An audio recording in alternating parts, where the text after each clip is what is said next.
Hey everyone, it's me, Arthur Kade, the legendary Betty Buckley. I don't even want to start this interview because you and I are having too much fun off camera. Well, I thought he was shooting all that. You weren't shooting No, all that. we should have. We were comparing noses, hair, and everything else, and you called me handsome. Well, you are very handsome. You know that.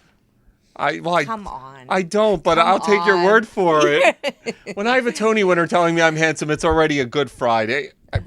No pun intended. It is Good Friday. Clever. Speaking of a Good Friday, I'm hiding your CD here. You have a new CD out. Let me throw it up to the camera.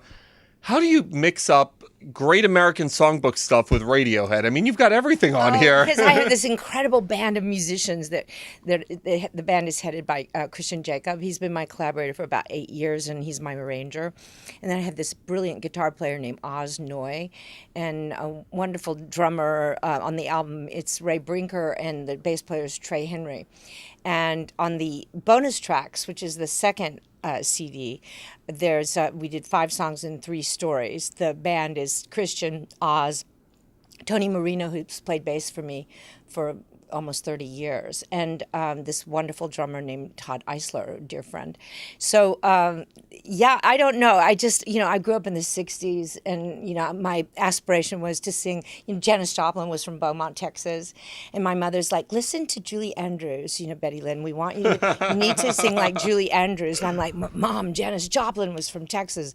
So I always had this fantasy to, I wanted to go to Berkeley to college, and my dad was like, over my dead body, you're going to go to Texas Christian University in Fort Worth and you will like it, So when I made the CD, my last CD was called Ghostlight, and it was produced by T-Bone Burnett, the Oscar-winning He's a legend. We grew up together in Fort Worth, and he made the first recording of my voice when we were 19, and it was released about 9-10 years ago by Playbill and Sony BMG, and the publisher at Playbill, Phil Burch, said, this is the first album you never had. And so then years later, T-Bone's like, we got to make this new record. So during the making of the Ghostlight record, he said, Betty, all you ever wanted to be was just the girl singer with the band. You just wanted to be one of the band. You just wanted to be Janis Joplin. So Joplin. this is my fantasy band. They're my dream come true band, and we play every kind of music from, I've never been categorical about where I find my songs. I love music and all kinds of, if it's a good song, then I want to sing it. Martha Plimpton suggested High and Dry for me, which was, a Radiohead song. And I'm like a fan of theirs. I was looking through this, and I'm like, what an interesting mix of people. You have to listen to it. It's my producer listened to it, and she said it was terrific. Thank you. You have such a magnificent voice. Thanks. When do you realize, because you've had such a fascinating career, you and I were talking, I'm going to put your CD down. Okay. Your very first movie was a little-known movie, not a little-known movie, obviously, Carrie. The cult classic. The cult, everybody knows Carrie. It put Brian De Palma on the map. It put everybody on the map. You've since gone on to become a Tony-winning Broadway legend. You just did M. Night Shyamalan's movie, Split, which was an enormous hit. When you look back on this journey, what goes through your head?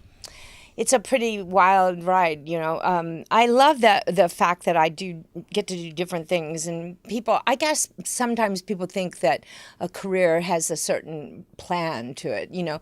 My thing is just I'm a working girl, and I'm happy to have the work, and I've been really fortunate, very blessed to get to work with some brilliant collaborators. M. Night Shyamalan, I think, is one of our great storytelling movie makers, and I'm so delighted for the success of Split and the incredible performance by James McAvoy. And that Blu-ray DVD is coming out April 18th. Yes, I'm so excited. And there's some deleted scenes from the film. There was a subsidiary storyline with the great actor Sterling Brown, who played my character, Dr. Fletcher's colleague. So those scenes are included in the DVD and the Blu-ray, and I can't wait to see them because I don't know, I haven't seen those yet. But it's pretty cool to be in one of the biggest movies in the world. As one of the co-stars, I'm like kind of blown away by that. And Knight told me he wrote the part for me, which was really quite a gift. When you look at that movie, Split was off the charts. It was #1 for multiple weeks, and nobody saw that movie coming. That's the beauty of it. Did you have an idea that this thing could resonate and connect with fans? Well, when Doug Abel, the Knight's brilliant casting guy, sent me the script, I was like, oh my God. He called me, he said, Betty, Knight is like on a roll. He is like so back. It's like amazing. Wait till you read the script. And so they sent it to me, and I was like, oh my God, this is so good. This is such a great story. It's about a guy with split personalities. Yep. And so then Knight called me the next day and said, yeah, I wrote it for you. I was like, oh, wow. He said, so you want to do it? And I'm like, what? If it was just like a teeny little, walk-on part, I would do it, because Knight is one of the most joyous, fun people. Nicest guys. I'm from Philadelphia originally, and that's where he lives. And he lives in Philadelphia. And I've met him multiple times. And I actually interviewed him for The Visit. One of the nicest guys ever. He really is, and he's got this beautiful family, and he's got a family of people in the whole crew that works with him.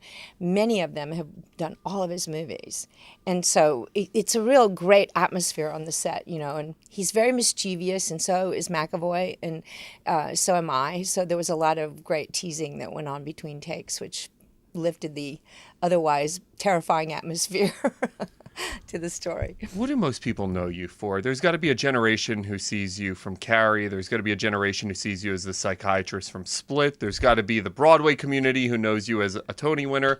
What do you get most recognized for? It just depends on what the person's interest is, if I'm even recognized. One time, not so long ago, I was in a store in Texas that we called Needless Markups, and Neiman Marcus. But I was at the cosmetics counter buying some fancy cream to try to stave off this aging process thing, and this lady heard me speaking to the salesperson. She goes, are you Abby from Eight Is Enough? And I was like, yeah. And it was pretty funny. I forgot about that. You were Eight Is Enough as well. That was funny. Sometimes people just recognize me because of my voice, my speaking voice. I don't know. Broadway aficionados, hopefully know me from Broadway. And I don't know, sometimes people know me from Oz. I was at Joe T. Garcia's, which is the best Mexican food in the world, Tex-Mex food in Fort Worth that we all like to go to and frequent. And some people at a nearby table were like, Oz, the HBO series. And I was like, yeah, and it's sweet. It's sweet. That was a great show, by the way. Yeah, great show. Yeah, so good. When you look at all these different mediums that you've gotten to participate in, which one do you enjoy the most? I don't compare them. I think the criteria for a job is like, first of all, what's the story? Is there, in the terms of the character that I'm being considered for, is it something that I can really lend myself to, that I have something pertinent to offer and share that's of some value? And then who are the collaborators? Who's the team? Who's the production team? Who's the director, obviously? And it's always about the team, because you're only as good as the team around you. You can't. One of the axioms that I learned from my long fortunate career in theater and watching these incredible artists work together and knowing what it's like to be a part of these huge hits on Broadway and one or two shows that closed. What I've really learned is that you're only as good as the weakest link on the team. And that's to every job category. The job or the show, in terms of its success quotient, never rises to the strongest players on the team. It always fails at the point of the weakest teammates. So, like Andrew Lloyd Webber is one of the great producers, theatrical impresarios, because everyone he selects to work for him in every job category is a master at what they do. And so, of course, his shows just are big. And it's pretty interesting to watch how, great producers work and how great directors work. Like one thing I've learned about directors is the greatest directors they have this capacity to surround you with so much conviction and belief and respect and love for what you can bring to them that you're willing to take risks and go all out and give them your heart and soul. And then that's when something magical can happen. When they're like, I don't know, it's just that's really important. When you look at Carrie having been a generational iconic horror film, Split will become a generational iconic horror film. I sure hope so. Oh, it will. Awesome. It will. It connected with this generation. He's writing the sequel now. Of course you are, M. Night Shyamalan. Of course there's going to be a Split 2. Yeah. Are you in Split 2? I'm Spoiler. Oh, yes. Yeah, that's a yes. No, let me say this. I've been emailing him and texting him. I emailed him. I'd be showing up at his house. I have like a list of possibilities, and I felt really silly to do, but I feel like he's my friend, so I could write him. So I made all these suggestions, and then I didn't hear back from him. So then I texted him. I said, "Did you get my email with all the my suggestions?" He goes, "Yes," and I'll read it. And so then he writes text back. He goes, "My goodness," because I was listing every possibility, including like disguising myself and becoming a man, and because I said, I played Edwin Drood on Broadway. I can play a man too. I can change how I look. I can do all this, and then he was really sweet, and he said, well, he was very kindly kind of telling me to chill out, and so then I felt really stupid. So a couple of days later, I'm really sorry to be, so presumptuous, and I hope I wasn't, annoying you. And he goes, "Oh, no problem. And he's a very sweet guy. But, I would have been showing up at his house, Betty. Knock, knock. He comes down in his pajamas like, what? And you're like, "Can I get my part in Split 2, please?" It's like, go away. Go away. Yeah. That's so awesome. But when you look at these horror films, what do you think it is with the horror genre? Has it changed, or is it still the same sensibilities? I don't know. I'm not really a student of the horror genre. The movies that I guess are categorized as horror movies that I did his movie, The Happening, 8 years ago, and then Carrie, and I did a couple of independent movies that one could say is kind of, I think of them more as thrillers that have some kind of fantastical element, I'd certainly Split as that. And Carrie, by Stephen King, I read that book. I thought it was a great book, yeah, same thing, but it's interesting because both of those movies take things about human beings that the intuitive of the human mind and how we're capable of so much more than we think. There really are cases of young people being able to move objects or with their thoughts. So it's this the fire starter, the little kids that could start. There are documented cases about that. So it's grounded somehow in reality. And Split is a true thing, people with a dissociative identity disorder. And then Night just takes it to that next level of fantasy. He Hollywoods it up. Well, yeah, but it's that's the point. It's a great movie. How is De Palma? I've interviewed him before, but how is he to work with? He's so funny. It's like he's brilliant. And I haven't seen him in so long, and I would love to be able to just touch base with him again. He's a really nice man. He's really, really smart. He knows exactly what he wants. But I remember this kind of sums him up when he was describing how I was to behave in my death scene. When Miss Collins is crushed by the basketball backboard. He for the close-up. Well, they did 4 takes with 4 cameras, and they had this contraption that was supposed to come down like a pendulum, and then there was about a foot of balsa wood, and the stunt woman took the hit, and he told me to watch her behavior and then mimic her behavior. So then she takes the hit, but they didn't know for sure if the thing was going to work. And a couple of days before that, the guy that was in charge of the stunts had to do this thing where this machine ratchets him backwards, and he's supposed to land on a mattress so he doesn't hurt himself. Well, they miscalculated that, and he broke his tailbone, and so none of us really were very trusting of the. We were all afraid in terms of our death scenes that some accident that it could be happen. Real death scenes. So we didn't know how this contraption would work.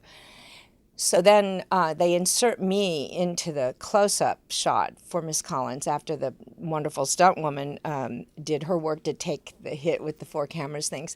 And then they shot numerous takes of me dying, And so the direction was, Betty, I want you to squirm like a bug on a pin. And you could just see who Brian De Palma was as a little boy collecting, with his insect collection, like not using the formaldehyde. And I was like, De Palma, you're so weird. But he's a great, great director. I was very fortunate to get to work with him. I met him. I was auditioning for his movie, The Phantom of the Paradise, and he didn't cast me, but he cast me to do the A&R voices of many characters, teenage girls, an older person. several characters in that movie. I did 3 films for him where I did voices for minor characters. And what he was doing was going on location and casting local people that weren't even necessarily actors. And then he'd bring me in to create a voice for them so that it appeared that they were really acting. So I was in acting school at that time, and I thought, that's not fair. So I talked to him and I said, Brian, I'm not going to do this for you anymore, because any one of these parts would be a great film debut for, all of us who are studying acting and working really hard to be good at our craft here in New York. So he took that to heart, and then a few months later, he sent me the script, or he sent me the book of Carrie. And he said, I want you to play the gym teacher. And I was like, it was a tiny thing. And then a couple months later, he sent me the script. And he'd taken the part from the book of the principal and the gym teacher and mixed them together. So it was this beautiful film debut, beautiful role. And I just wept at his generosity, because then he said, I want you to play this part. So he gave me that chance. I had never even thought of myself as doing film. I just wanted to be in the theater. And I was like, I love Brian De Palma. I'm very grateful to him. I want to talk to you about aging in this business, because there's a great show out right now called Feud, Bet and Joan. It's about Bette Davis and Joan Crawford and their feud. It's played by Susan Sarandon and Joan Crawford, 2 national treasures. Joan Crawford, Jessica Lange. Yeah. Joan Crawford's a national treasure, but so is Jessica Lange. For sure. What do you think about, for women, how difficult is it aging in this business? Does it change the perspective of how you have to approach your career? Well, I think it's difficult. Aging in our culture for men and women is very difficult, because we are, the way we're raised to think about ourselves is really self-rejecting. I've been a teacher for about 45 years, and I teach my students to try to see through the mythology of the destructive mindsets that we're raised with, that are so self-rejecting of what is a natural process of being a human being. There's so many things in our, about all of us in terms of our essential humanity that we judge, that we compare, we reject. We're very cruel in our mindset. We reject people based on gender. We reject people based on race, color, creed. It's religion. It's so crazy. And yet we wonder why that is. And it's because we raise children to think that way. And then undoing that program is very, very difficult. So like on my album, I opened my album with the great Rodgers and Hammerstein song, You've Got to Be Taught, from South Pacific, which is such a beautiful statement. You've got to be taught to hate. They've got to teach you that by the time you're 6 or 7 or 8. You've got to be carefully taught. And it's such a tragic thing. And that was written in the early 50s, during, in the aftermath of World War II. And that it's still so resonant as a statement today is really incredibly poignant. It's, very sad and very touching. So I opened my album with this beautiful arrangement by Christian of that, and then it goes into this song, Cassandra, which is a new song written by Jason Robert Brown that's about young women who can see the future and are trying to warn the world, and nobody will listen. And the patriarchal system is saying, no, we can't listen to this. And what they don't understand in that repression and that cruelty is they're hurting themselves so terribly. They're hurting themselves, So I think it's really important for all of us to, at some point, the point we become conscious, hopefully, and artists can help people become conscious, because music is kind of a subliminal message, and it's communicated through the universal language of music that cuts through this whole programming, this whole mental process of thinking. And, hopefully when you kind of wake up to that, you decide, oh, I'm going to be kind to myself. I'm not going to reject myself, and therefore I'll learn not to reject or be unkind to others. So that's what I think about that. Everybody make sure to check out Betty Buckley's new album and the release of Split on DVD and Blu-ray.